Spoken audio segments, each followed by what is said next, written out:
বেনারস ভ্রমণের আমাদের দ্বিতীয় দিন আমরা শুরু করেছিলাম ভোর 4টায় গঙ্গা স্নান দিয়ে। গঙ্গা স্নান করে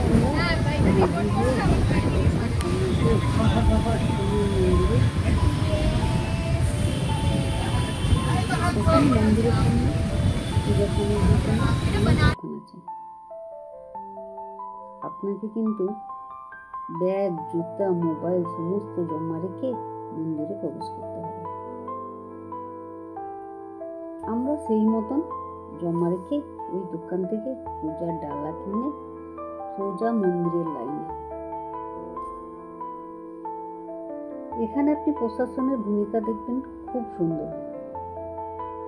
এত সুন্দরভাবে আপনাকে লাইন করে দাঁড় করিয়ে পুজো দেওয়া করাবে, আপনি কল্পনা করতে পারবেন না। কোনো পান্ডাদেরও ঝামেলা নেই, লাইনের জন্য কোনো টাকা পয়সা আপনার এখানে লাগবে না।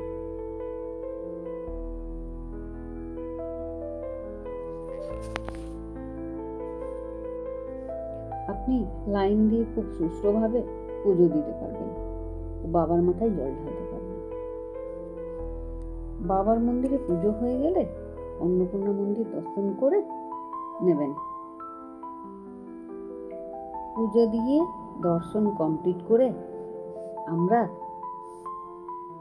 টিফিন করে নিয়ে ওখান থেকে অটো ভাড়া করে বেরিয়ে পড়েছিলাম বেনারসের আশেপাশের কিছু দর্শনীয় স্থান দর্শনের জন্য। বেনারসের আশেপাশে দর্শনীয় স্থানগুলি যেগুলি রয়েছে উল্লেখযোগ্য, যেমন সারনাথ, কালভৈরব, রামগড় দুর্গ, সংকটমোচন হনুমান মন্দির, দুর্গা মন্দির, তুলসী মানস মন্দির ইত্যাদি। সারনাথ হচ্ছে গুরুত্বপূর্ণ বৌদ্ধ তীর্থস্থান, যেখানে গৌতম বুদ্ধ প্রথম ধর্মোপদেশ দিয়েছিলেন। এখানে অশোক স্তম্ভ এবং বিভিন্ন প্রাচীন স্তূপ ও মন্দিরে দেখতে পাওয়া যায়। দুর্গাকুণ্ডে দেবী দুর্গার একটি সুন্দর মন্দির আছে, যা এখানে আপনার মন শান্ত হয়ে যাবে। আর সংকটমোচন হনুমান মন্দিরটি বেনারসের বিখ্যাত হনুমান মন্দির,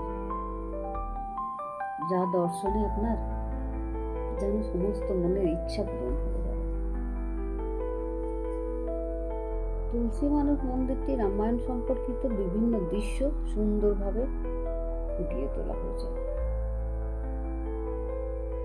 বেনারসে যেখানে বেনারসি শাড়ি তৈরি হয়, আমরা সেই জায়গাটাও দেখেছিলাম।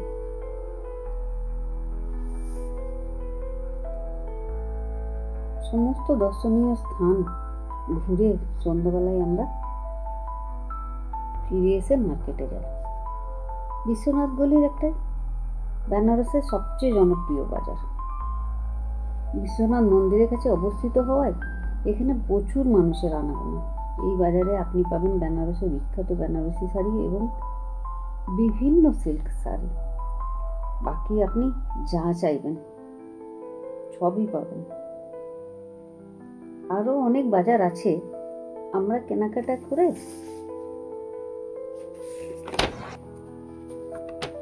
বাজার থেকে সোজা হোটেলে চলে যাই। হোটেলে রাত্রি কাটিয়ে পরদিন আমাদের ফেরার ট্রেন ছিল বেনারস থেকে দুপুর 1:20। কিন্তু তার আগে সকালে কিছুক্ষণ সময় পেয়েছিলাম। সেই সকালটা আমরা কিছুক্ষণ গঙ্গার ঘাটে কাটিয়েছিলাম। আরো একটা জিনিস আছে গঙ্গার ঘাটে, যেটা আপনি গঙ্গার এপার থেকে নৌকা করে ওপারে যাবেন, ওখানে উট, ঘোড়া ইত্যাদি চড়তে পারবেন। সেটা আমরা সকালে করেছিলাম। পরদিন করে ওখান থেকে ফিরে আমরা ট্রেন ধরার জন্য প্রস্তুতি নিলাম। হোটেল থেকে স্টেশন থেকে ট্রেন ধরে একদম পরদিন ভোরবেলায় দুর্গাপুর পৌঁছেছিলাম ভোর 4টের সময়। এইভাবে বেনারস ট্যুর কমপ্লিট করেছিলাম। আজ এই পর্যন্ত। পরের পর্বে আপনাদের সঙ্গে গল্প হবে অন্য কিছু বিষয় নিয়ে। ভালো থাকবেন, সুস্থ থাকবেন। আর আমার ভিডিওগুলি যদি আপনাদের ভালো লেগে থাকে সাবস্ক্রাইব করে পাশে থাকবেন।